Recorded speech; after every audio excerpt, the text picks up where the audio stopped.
Hi everyone, Dr. Jeff back with Madeline this week for week 2 of Madeline's term here. And I know this week we've got another great topic. We're going to talk about runner's knee today. Runner's knee is an interesting word or words. I hope different things kind of mean the same thing. Some people call it condylation patella, patellofemoral syndrome, patella malalignment syndrome, or we call it PMS here. They all mean the kind of the same thing. Yeah. Just means that you're gaining irritation behind your kneecap. That's causing some swelling, and that's causing some pain in your knee. Causes of runner's knee can include flat feet or overpronated feet, trauma to the knee, or a running program where you start with a longer distance, like 5K before 1K, so you're going too far too fast. Yeah. What can happen with runner's knee is that your kneecap is supposed to go through a groove here called your Q angle. And happens that women have a little wider hips than men, so the Q angle is a little bit bigger, so more women will get runner's knee than men quite often.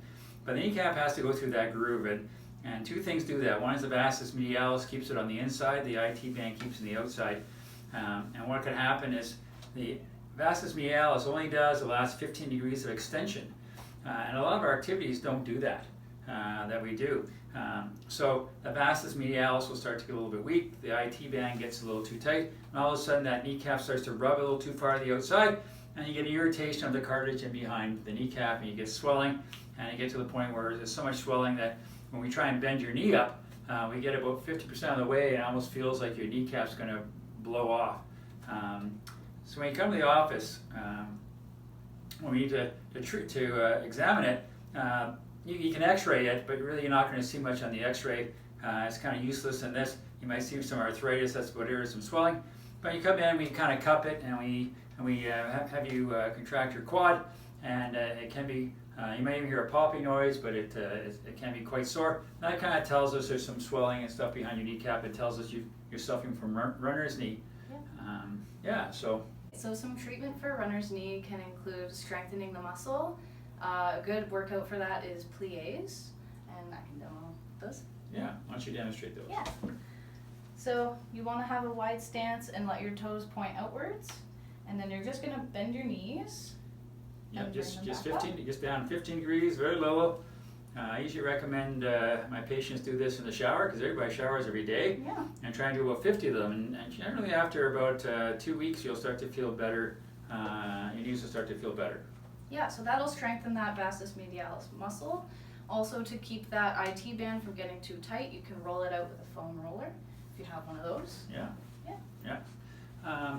The other thing we find is that people who, have you ever seen people riding their bike and it almost looks like their knees are coming up to their chest or their chin? Their bike seat's too low, they're not getting full extension, and that can certainly cause patellofemoral syndrome, runner's knee, and you're not running.